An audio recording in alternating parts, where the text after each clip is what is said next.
Hello.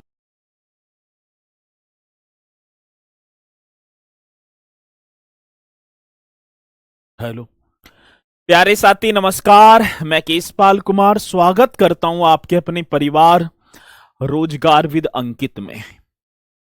आशा करता हूं कि भैया जी आप सभी अच्छे होंगे, बढ़िया होंगे, खुशहाल होंगे और जहां भी होंगे एकदम शानदार एवं जानदार होंगे।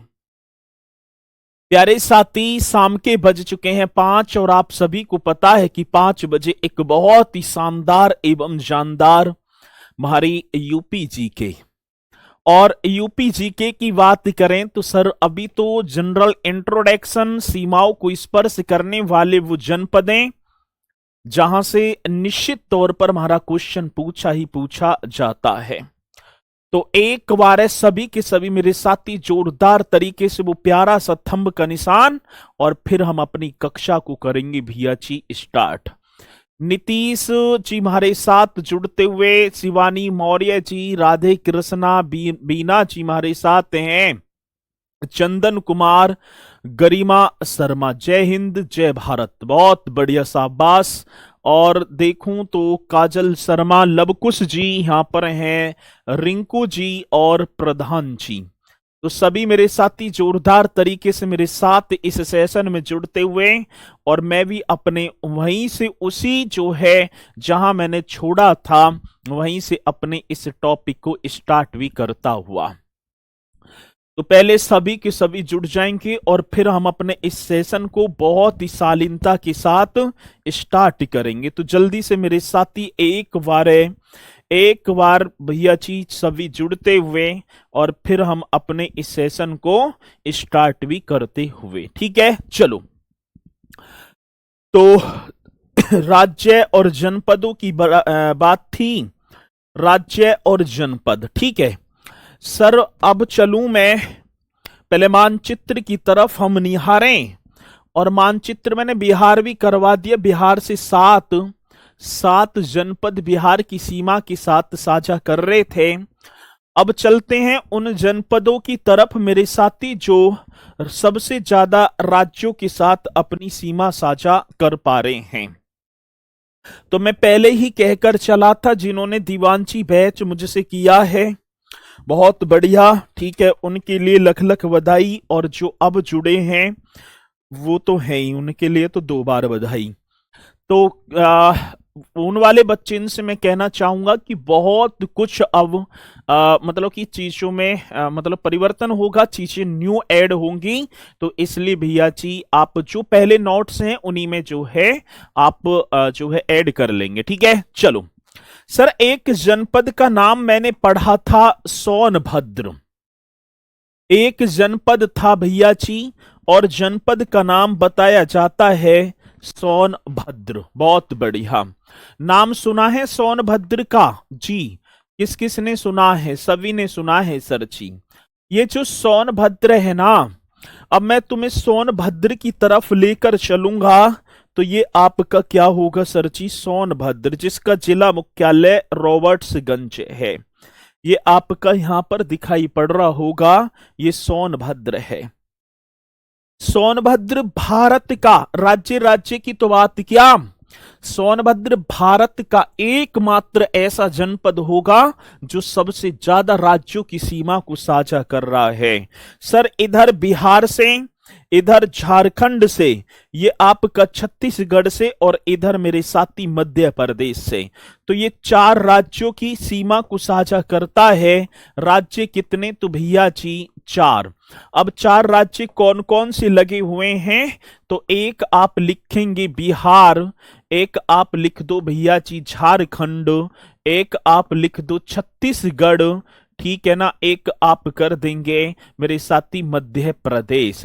अब क्वेश्चन ये पूछा गया, ठीक है ना, झारखंड ये ठीक है, छत्तीसगढ़ और आप लिखेंगे मध्य प्रदेश। तो भैया जी क्वेश्चन पूछा जाता है कि सोनभद्र जनपद जी सर। सोनभद्र जनपद भारत के कितने राज्यों की सीमा के साथ अपनी सीमा को साझा करता है? तो आप एकदम करेक्ट करेंगे, चार। चार दिखाई भी पड़ रहे होंगे। सोनभद्र को भैया जी energy capital of India, Bharat की ऊर्जा राजधानी भी कहा जाता है। चलो मैं लिख ही दूं, कोई दिक्कत ना होगी, ये पॉइंट तो आप करते चलना। तो सोनभद्र की बात आती है सर जी, इसे इसे किसके नाम से? तो आप, ये बहुत इंपोर्टेंट क्वेश्चन बन जाता है। एनर्जी, हाँ sir, energy capital of India. Energy capital of क्या होगा सर जी? इंडिया। तो ये बात होगी एनर्जी कैपिटल ऑफ इंडिया, मतलब भारत की ऊर्जा राजधानी। भारत की क्या होगी सर जी? भारत की ऊर्जा राजधानी के नाम से भी जाना जाता है। भारत की ऊर्जा राजधानी मतलब कैपिटल। तो किसी मेरे साथी को कोई डाउट है? नहीं जी। तो भैया सोनभद्र, हाँ सोनभद्र कितने राज्य है? तो चार। कौन कौन से? बिहार, झारखंड, छत्तीसगढ़ और मध्य प्रदेश। चलो, एक राज्य का नाम और आपने सुना होगा, और ये उत्तर प्रदेश का सबसे दक्षिणतम जिला है, सबसे दक्षिणतम, वो भी मैं अभी बताऊंगा। एक और भैया जी, एक आप लिखेंगे सहारनपुर। अब सहारनपुर हमने कल भी किया और आज भी करेंगे। सहारनपुर देखेंगे सर, ये बैठा सहारनपुर, आप आओ सहारनपुर की तरफ, आप देखो सर, ये रहा आपका सहारनपुर। सहारनपुर एक तो हिमाचल प्रदेश, एक मेरे साथी उत्तराखंड और एक आपका हरियाणा। तो सहारनपुर तीन राज्यों के साथ अपनी सीमा साझा कर जाता है। ठीक है, चलो बहुत बढ़िया। तो सहारनपुर की बात आती है तो साथी ये तीन राज्य, कितने? तीन राज्यों के साथ, और वो तीन राज्य कौन कौन से? तो आप बताएंगे सर। एक तुम्हारा हिमाचल प्रदेश, एक कौन सा प्रदेश कर देना है? हिमाचल प्रदेश, एक बात। दूसरी बात भैया जी आप लिखेंगे उत्तराखंड, दूसरी बात उत्तराखंड, उत्तराखंड। और तीसरा आपका भैया हरियाणा, तीसरा आपका क्या हो गया? हरियाणा। तो इस तरीके से कर देना। देखो सहारनपुर, अब ये दूसरे नंबर पर उत्तर प्रदेश का ऐसा जनपद होगा जो सबसे ज्यादा राज्यों की सीमा को साझा कर जाता है।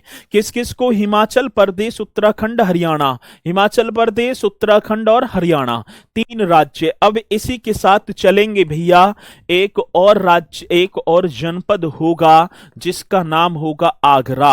अब मुझे ये बता दो, आगरा, आगरा कितने जो है? अब पहले आगरा की तरफ देखो सर जी, ये आपका पूरा का पूरा यहां से, ये पूरा क्षेत्र जो है ना, ये पूरा का पूरा क्षेत्र आगरा का ही है। ठीक है, ये पूरा का पूरा क्षेत्र किसका है? आगरा। अब आगरा एक तो यहां पर देख लो भैया जी राजस्थान से, और एक यहां पर किससे? मध्य प्रदेश से। तो आगरा सर दो, आगरा दो, आगरा दो राज्यों के साथ, एक आपको राजस्थान और एक मेरे साथी आपका बनेगा मध्य प्रदेश। तो आगरा कितने राज्यों के साथ अपनी सीमा साझा कर जाता है? दो राज्यों के साथ। तो जल्दी बताते भी चलेंगे जी, ठीक है ना, स्पीड के साथ बताते भी चलना है आपको। सब कुछ आता है, बहुत बढ़िया, शाबाश। कह रहे हैं गुरुजी ऐसा क्यों पढ़ा रहे हैं? तो सब कुछ आता है, ये तो मुझे पता है कि पहले नहीं, ठीक है, पढ़ा होगा आपने, वो पहला पढ़ा होगा, ठीक है। तो ये है, कोई ना, ठीक है, अभी सारी चीजें जो हैं क्लियर होंगी। फिर इसी के साथ मेरे साथी, फिर आ जाओ भैया जी मथुरा। फिर किसके साथ जुड़ेंगे हम? मथुरा। मथुरा कहने का मतलब है सर ये आपका मथुरा। मथुरा भी हम देखें तो ये आपका मथुरा, ये भी दो राज्यों के साथ अपनी सीमा साझा करेगा, एक ये हरियाणा इधर और एक भैया जी राजस्थान। तो ये कितने? दो। अब दो कौन कौन से? एक आपका हरियाणा और एक आपका राजस्थान। अब ये क्वेश्चन पूछा जाएगा कि भैया जी की मथुरा मथुरा कितने राज्यों के साथ अपनी सीमा साझा करता है? 2 राज्य। और 2 राज्य कौन कौन से? हरियाणा और राजस्थान। हरियाणा और राजस्थान। आगे बात समझ में। और सर जी आगरा कितने राज्यों के साथ अपनी सीमा साझा? 2। राजस्थान, मध्य प्रदेश। सहारनपुर 3 राज्यों के साथ, हिमाचल प्रदेश, उत्तराखंड, हरियाणा और सोनभद्र मेरे साथी 4 राज्य, बिहार, झारखंड, छत्तीसगढ़ और मध्य प्रदेश। चलो जी, यहां तक तो पॉइंट आप सभी के समझ में आए होंगे। इसी के साथ मेरे साथी आगे बढ़ेंगे। आगे बढ़ जाते हैं। चलो आगे चलूं जी। जी सर, एक मैंने कल भी आप सभी को बताया होगा, एक पीलीभीत जनपद। हाँ सर जी, कौन सा? पीलीभीत। ये एकदम राइट करो जी। एक तो पीलीभीत और एक मेरे साथी महाराजगंज। अब महाराजगंज की तरफ भी अभी चलेंगे और पीलीभीत की तरफ भी अभी दौड़ लगाएंगे। सर पीलीभीत आप देखो, ये रहा आपका पीलीभीत, ये पूरा का पूरा एरिया पीलीभीत का। पीलीभीत एक देश ये रहा नेपाल, यहां लिख रहा भी है। और साथ ही एक हो गया आपका इधर भी मिल रहा है राज्य उत्तराखंड। ये एक देश एक राज्य के साथ ऐसी मेरे साथी महाराजगंज, ऊपर तो नेपाली पूरा एरिया नेपाल का और इधर बिहार से। तो शायद मैंने कल भी आप सभी को बताया होगा, पीलीभीत एक देश और एक राज्य। तो देश कौन सा? नेपाल। और मेरे साथी राज्य की बात आती है तो उत्तराखंड के साथ अपनी सीमा साझा कर जाता है। महाराजगंज की बात आई सर, एक देश और एक राज्य, इस तरीके से आप सभी को कर देना है। और ये बात समझ में। तो पीलीभीत किस किस के साथ? एक देश एक राज्य। और महाराजगंज भी मेरे साथी एक देश एक राज्य के साथ अपनी सीमा साझा कर रहा है। ठीक है, चलो अब दूसरी बात एक और सर, यहां तक तो कंप्लीट हो गया। एक बात मैं आपको बताऊं, ये उत्तर प्रदेश का मानचित्र आप सभी के सामने है, सभी को दिखाई भी दे रहा है उत्तर प्रदेश का मानचित्र। ठीक है, अब देखो भैया जी, ऊपर थोड़ा सा ऐसा नीचे को लो। चलो जी, ये मैंने इसी तरीके से कर दिया। ऊपर कौन सी जो है दिशा होती है? नॉर्थ। सभी को पता है भैया, ऊपर कौन सा? नॉर्थ। लिखने की भी जरूरत ना है। नीचे साउथ, ये आपका ईस्ट, ये आपका वेस्ट। नॉर्थ मीन्स उत्तर। उत्तर प्रदेश का सबसे उत्तरी जनपद देखो, सबसे ऊपर कौन सा है? ये रहा ना सहारनपुर। उत्तर प्रदेश का सबसे उत्तरी जनपद कौन सा है? सर जी सहारनपुर। उत्तर प्रदेश का सबसे दक्षिणी जनपद देखो, सबसे दक्षिण में कौन सा आ रहा है? सोनभद्र। उत्तर प्रदेश का सबसे उत्तरी दक्षिणी एकदम राइट। उत्तर प्रदेश का सबसे पूर्वी का ये रहा बलिया। ठीक है, सबसे पूरब में कौन सा? बलिया। और सरची सबसे पश्चिमी ये रहा शामली। ठीक है ना, छोटा सा बैठा है, सबसे पश्चिमी हो गया शामली। ये अब ऐसी तो क्वेश्चन आता है कि प्रदेश का सबसे उत्तरी जनपद कौन सा है? भैया जी प्रदेश का सबसे, ठीक है, प्रदेश का सबसे उत्तरी जनपद हमसे पूछा सहारनपुर, सबसे दक्षिणी सोनभद्र। मुझे सहारनपुर से सोनभद्र मतलब ऐसे दूरी यदि तय करी जाए तो मात्र 240 किलोमीटर की दूरी होगी जी, मात्र 240। शामली से और बलिया ठीक है 650 किलोमीटर की दूरी। कहने का मतलब है मतलब कि पश्चिम से पूरब तक उत्तर प्रदेश की पूरी की पूरी स्ट्रेंथ कितनी? 650। ऐसे 650, ऐसे 240। तो ये दूरी भी आप सभी को नोट कर लेनी है। ये दूरी भी मेरे साथी आप सभी को नोट कर लेनी है। एक बार वो प्यारा सा थंब का निशान और फिर बढ़ेंगे भैया जी आगे। एक बार वो प्यारा सा थंब का निशान और फिर चलेंगे भैया आगे की तरफ। ठीक है, स्पीड के साथ बताते हुए और चलो भैया, ठीक है, चलते हैं इसी के साथ आगे। आगे बढ़ो सर जी। एक चीज और करेंगे, एक चीज और करेंगे। पहले इसे छोटा, फिर भैया एक चीज और लिख दो। क्षेत्रफल की दृष्टि से उत्तर प्रदेश का सबसे बड़ा जनपद, सबसे छोटा। ये भी तो बहुत बार आते हैं। ठीक है, किसकी बात होगी तो भैया जी क्षेत्रफल की दृष्टि से, ये पॉइंट लिख देना है। दृष्टि किसकी होगी? क्षेत्रफल। राइट करेंगे सर जी। क्षेत्रफल की दृष्टि से, क्षेत्रफल की दृष्टि से, दृष्टि से क्षेत्रफल उत्तर प्रदेश का, क्षेत्रफल की दृष्टि से उत्तर प्रदेश का सबसे बड़ा, क्षेत्रफल की दृष्टि से उत्तर, क्षेत्रफल की दृष्टि से उत्तर प्रदेश का सबसे बड़ा जनपद, एरिया लार्जेस्ट, सबसे बड़ा जनपद। जनपद मीन्स जिला। ठीक है, जनपद मीन्स क्या हो गया? जिला। जनपद मीन्स क्या हो गया सर जी? जिला।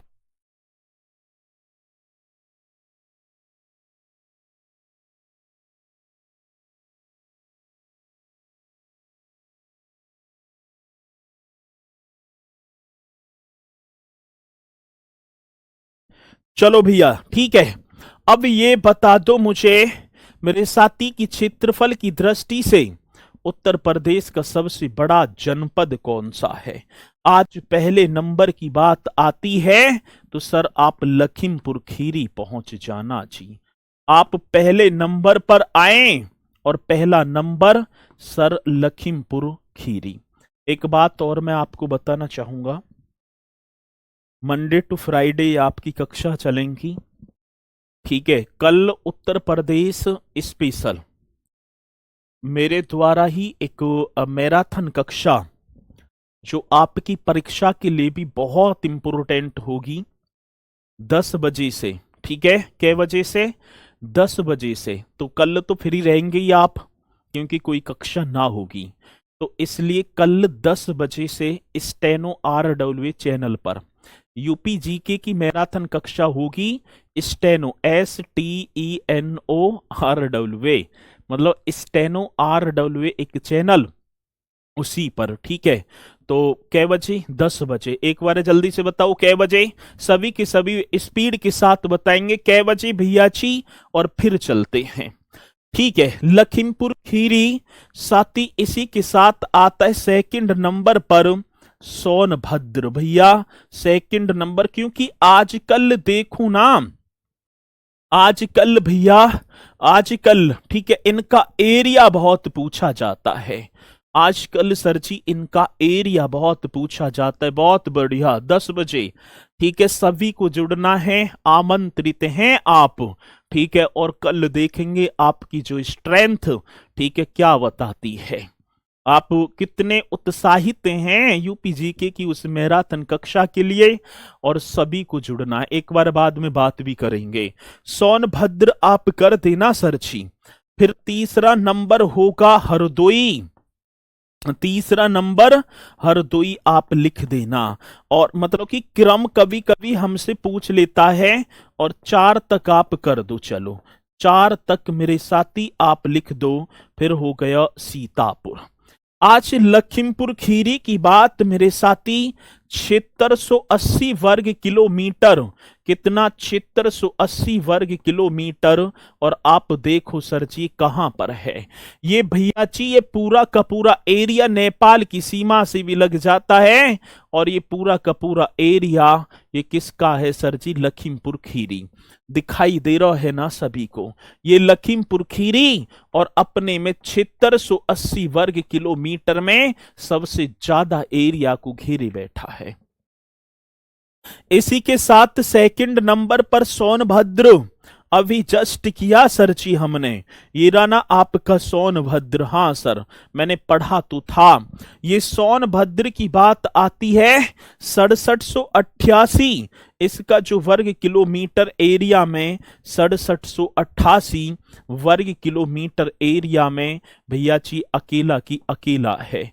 6788 वर्ग किलोमीटर एरिया, बहुत बेहतरीन क्वेश्चन है।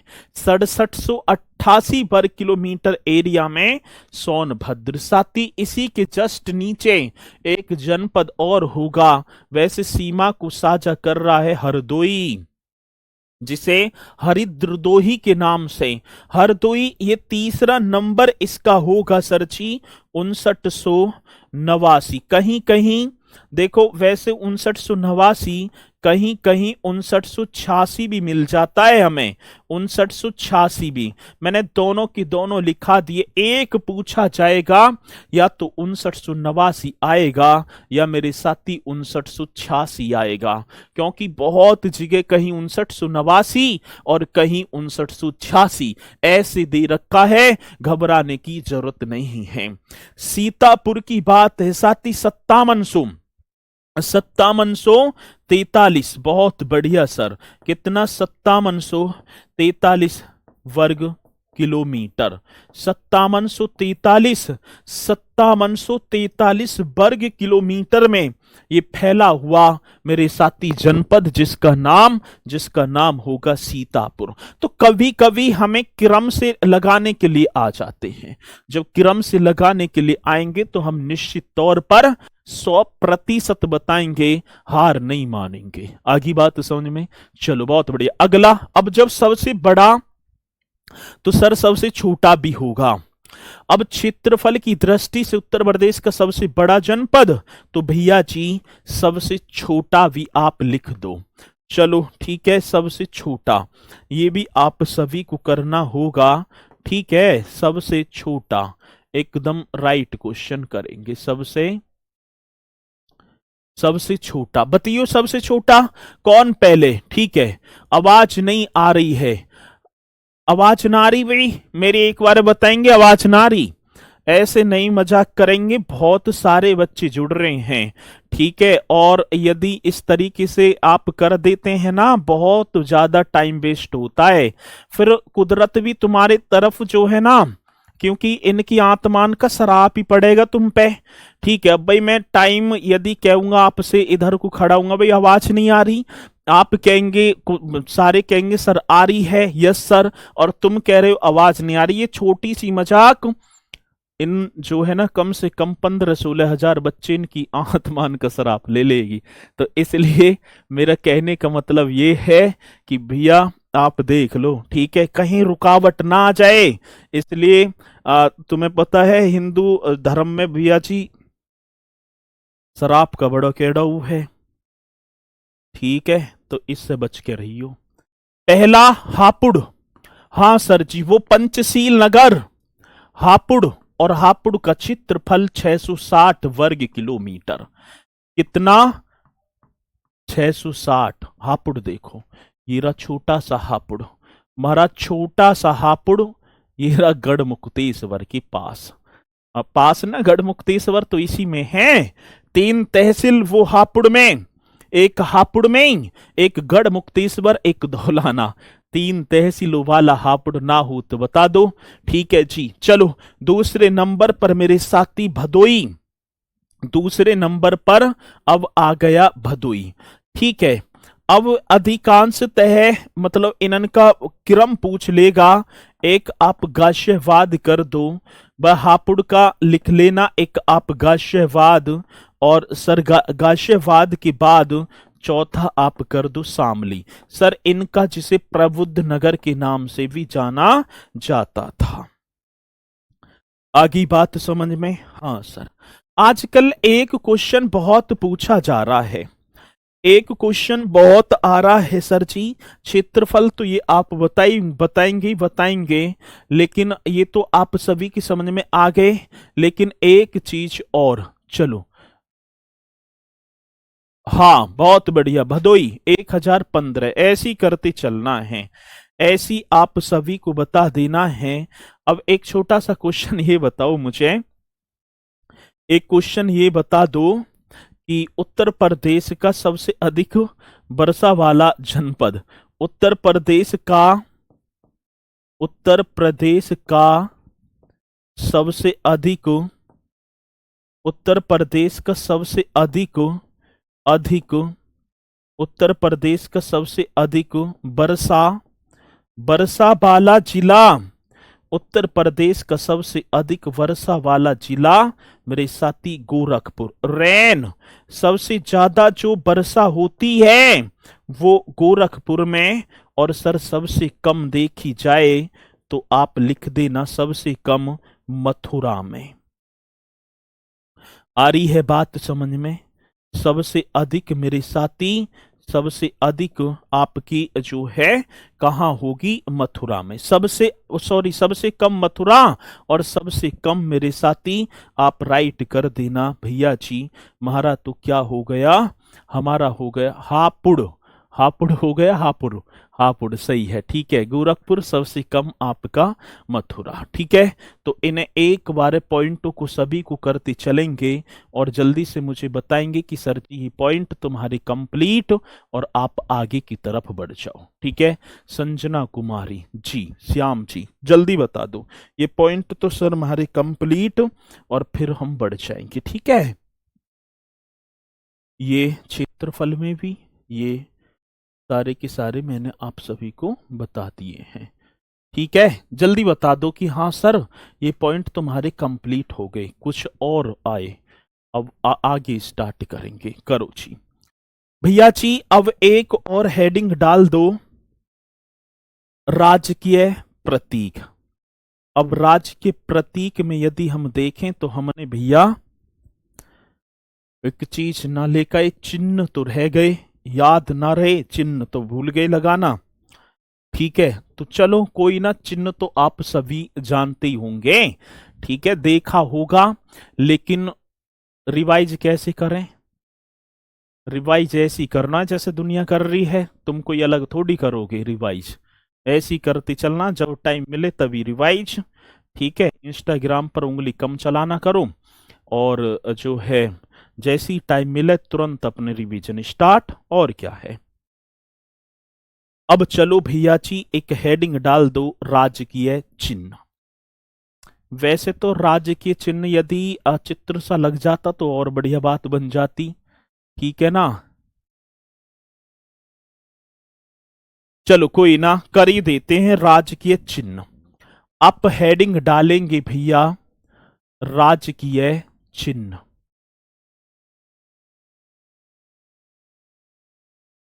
राजकीय चिन्ह ये बोलेंगे तो पॉलिटिकल सिंबल हो जाएगा, है ना जी सर। क्या बनेगा? तो आप लिखेंगे पॉलिटिकल, पॉलिटिकल सिंबल, या हम स्टेट भी कर देंगे, बात एक ही होगी। अब राज्य के चिन्हों की बात आती है, या सॉरी राज्य के प्रतीक, प्रतीक करना भाई, राज्य के चिन्ह तो गलत बात हो जाएगी, प्रतीक सही होगा, है ना। राजकीय प्रतीक, अब बात सही होगी, राजकीय प्रतीक, ठीक है। अब राज्य के प्रतीक में पहला हम लेंगे सर जी, पहले हम लेंगे भैया जी राजकीय चिन्ह, पहला हम करेंगे राजकीय चिन्ह, एकदम करेक्ट तरीके से करेंगे राजकीय चिन्ह। आपने देखा भी होगा जब आप उत्तर प्रदेश पुलिस में, ठीक है ना, लग जाएंगे तो आपको राज्य के चिन्ह जरूर मिलेगा। और वो राज्य के चिन्ह में क्या होगा? एक व्रत होगा, आप सभी को पता है सर, व्रत बनाओ, बनाते हैं अभी।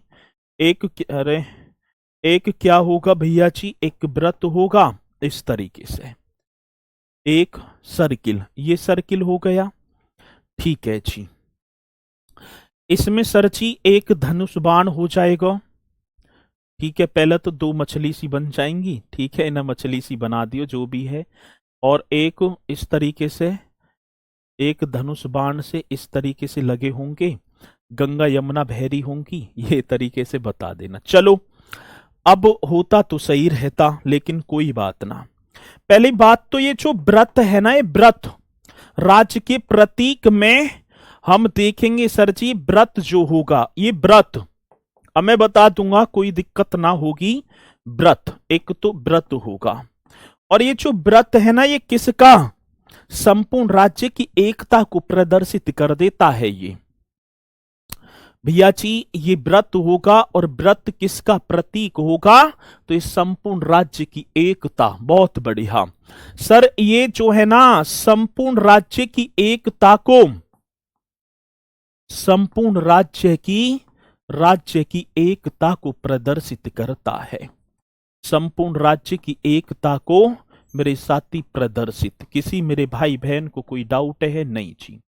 अब क्वेश्चन ये पूछा जाएगा कि उत्तर प्रदेश के राज्य के चिन्ह में, उत्तर प्रदेश के राजकीय चिन्ह में,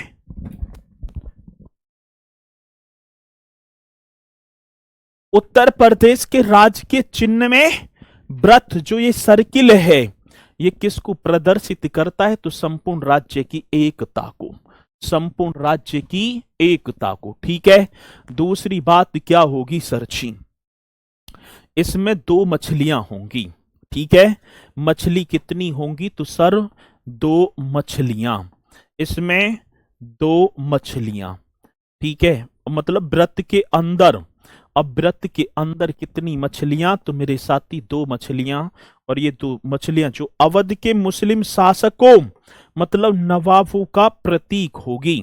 अवध के मुस्लिम शासकों, अवध, यही तो बताना है सर जी। अवध के मुस्लिम शासकों, अवध के मुस्लिम शासकों, इस तरीके से लिखेंगे, मुस्लिम शासकों मतलब नवाबों का प्रतीक। इसमें दो मछली, नवाबों का प्रतीक। बहुत बेहतरीन क्वेश्चन आप सभी के सामने। अब क्वेश्चन हमसे पूछा गया, क्वेश्चन पूछा गया कि उत्तर प्रदेश के राज्य के चिन्ह में कितनी मछली हैं? तो आप बताएंगे सर जी दो। और ये दो मछलियां मैं यहां लिख भी रहा हूं, कितनी मछली? दो। और ये दोनों की दोनों मछलियां मेरे साथी अवध के नवाब, जो अवध के मुस्लिम जो नवाब थे, उनको क्या कर देती हैं? उनको प्रदर्शित, उनका प्रतीक हुआ करती थी।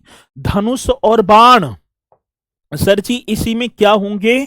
तो आप सभी को पता होगा, धनुष और बाण, यही तो है, धनुष और बाण। ये भी आप सभी को लिखना होगा, धनुष और बाण। और ये धनुष और बाण जो होंगे, ये भगवान रामचंद्र जी का, या भगवान श्री राम का प्रतीक होंगी। भैया जी, हाँ जी, भगवान श्री राम का प्रतीक, भगवान श्री राम का प्रतीक। राइट कर दो सर जी, भगवान श्री राम का प्रतीक।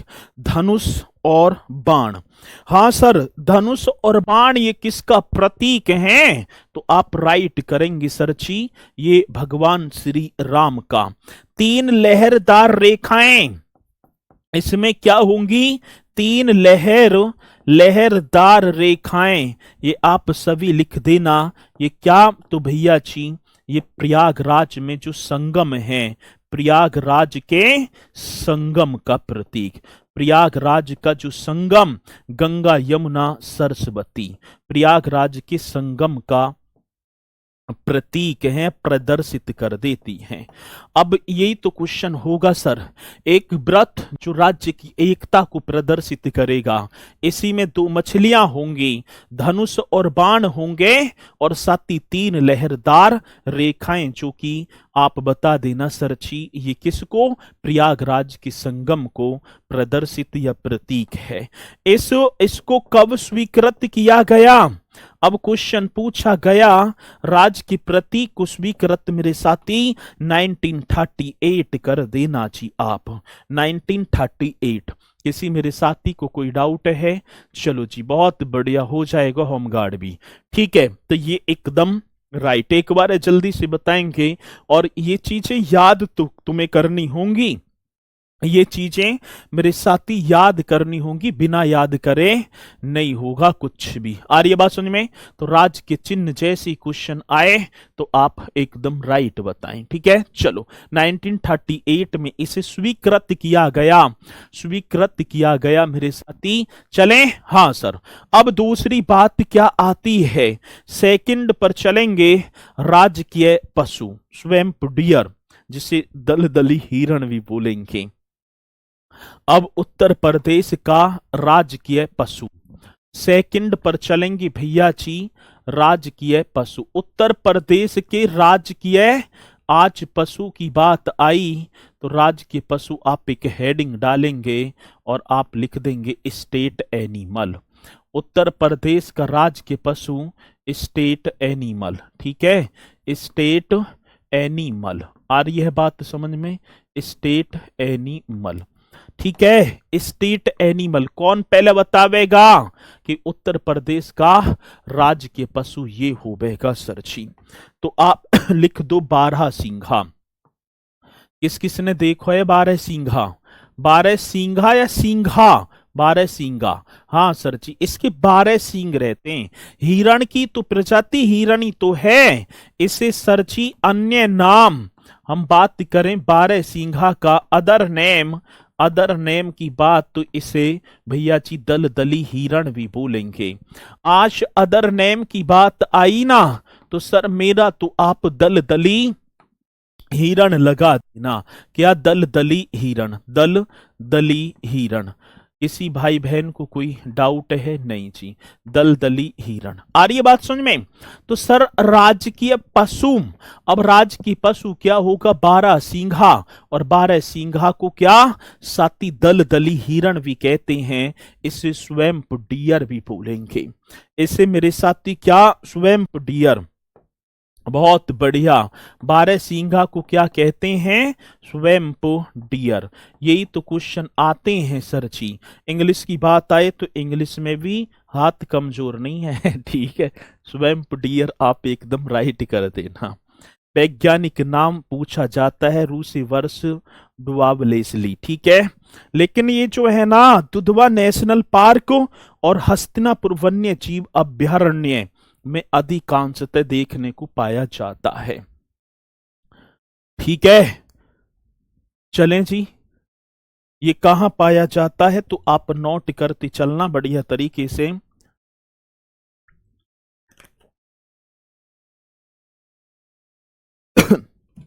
वन्य जीव अभ्यारण्य में।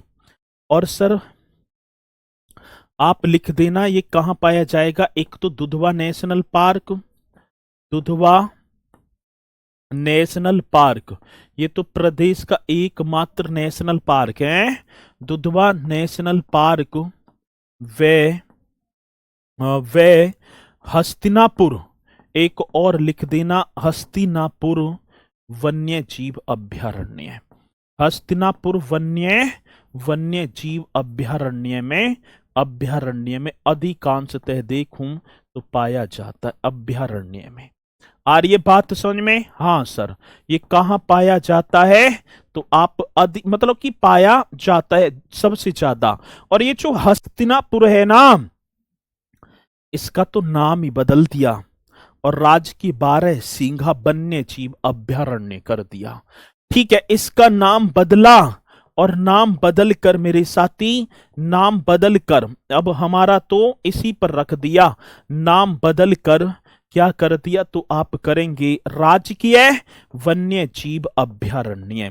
भैया जी कौन सा राजकीय वन्य जीव, राजकीय वन्य जीव 12 सिंघा, पहले 12 सिंघा, राजकीय 12 सिंघा, ये करेंगे वन्य जीव अभ्यारण्य। राजकीय 12 सिंघा वन्य जीव अभ्यारण्य। छापो जी छापो, एकदम राइट कर देना है जो कि मेरे साथी पूछा जाता है। राजकीय 12 सिंघा वन्य जीव अभयारण्य। एकदम करेक्ट है, एकदम राइट है। चलो जी, जल्दी से बताएंगे कि पॉइंट आप सभी की समझ में आए या नहीं आए। स्पीड के साथ बताओ भैया कि पॉइंट आप सभी की समझ में आ रहे हैं या नहीं। ठीक है,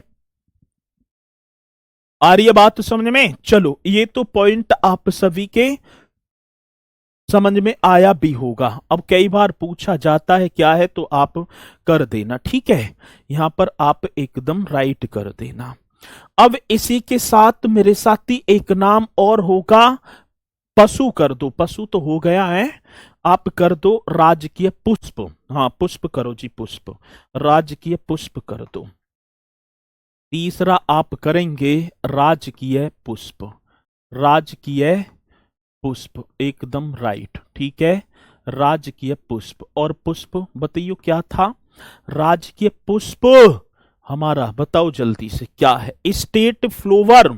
यदि हम देखें तो सर जी इसे बोलेंगे state, state flower, state flower. आगे बात समझ में, स्टेट फ्लोवर, ये बहुत इंपॉर्टेंट क्वेश्चन है।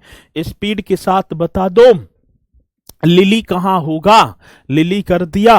पलाश करेंगे सर जी, इसका मतलब कि क्या होगा, पलाश, पलाश, पलाश इसे टेसू भी बोल देते हैं ना।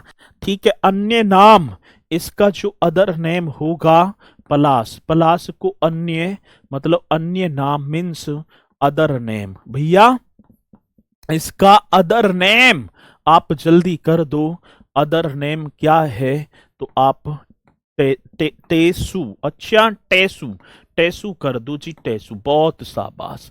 इसका पलाश, पलाश का अन्य नाम बन जाएगा सर जी। इसका साइंटिफिक नेम, ठीक है, पलाश, पलाश की बात होगी, पलाश का वैज्ञानिक नाम स्पीड के साथ करेंगे सर, इसका वैज्ञानिक नाम। छाप दो राइट तरीके से। आज वैज्ञानिक नाम ब्यूटिया मोनोस्पर्मा।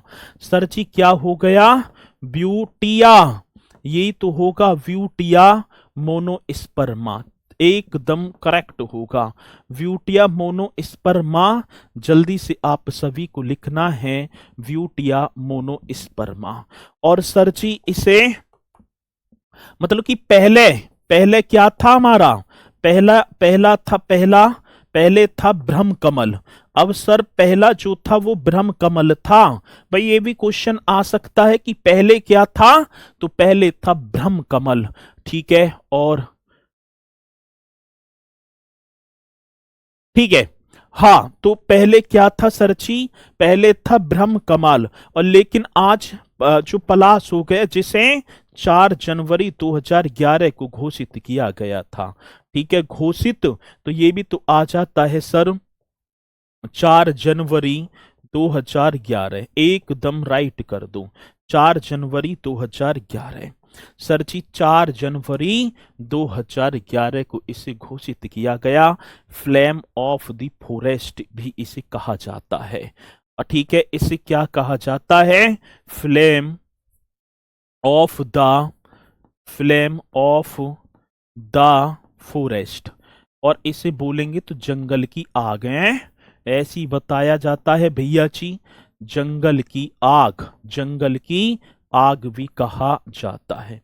इसे भैया जी जंगल की आग भी कहा जाता है, flame of the forest, flame of the forest.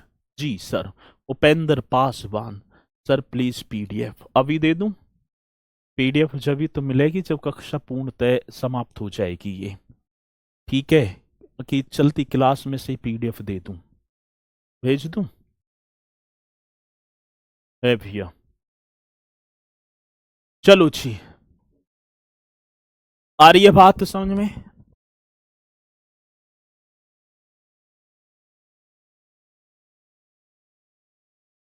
चलो भाई, ये कंप्लीट है ना, ये एकदम करेक्ट है।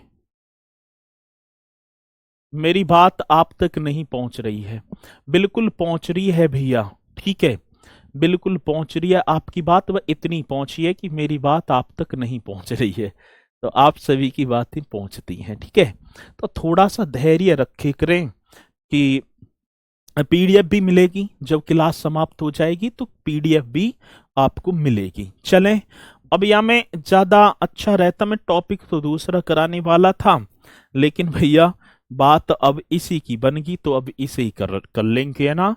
राजकीय पुष्प आपका ये भी हो गया। अब मैं एक बार फिर आपको अवगत कराना चाहूंगा कि कल एक महारा जो है, ऐसे लिख देना, ये आपके लिए भी बहुत इंपॉर्टेंट होगा। स्टेनो RWA पर मेरी कल यूपी जीके की मैराथन क्लास होगी, मैराथन, ठीक है।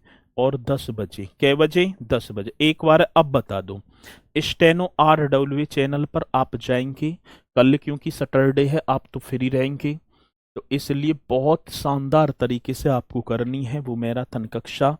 तो एक बार बता दो कि भैया जी कै बजे फिर चलेंगे। सुहानी, बहुत बढ़िया, होम गार्ड भी हो जाएगा, आप पीसीएस में भी बैठ जाना। यूपी जीके की तो मेरी गारंटी है, यहाँ ये सब बाहर ना आएगा, ठीक है। कै बजे? तो एक बार जल्दी से बताएंगे कि सर जी टाइम रहेगा ये, और क्लास को करेंगे बहुत शानदार तरीके से, जी जान लगा देंगे, ठीक है, जी जान लगा देंगे। 10 बजे, बहुत बढ़िया, बहुत कुछ आप सभी को वहां पर सीखने को भी मिलेगा। और ये बात समझ में ना, तो है और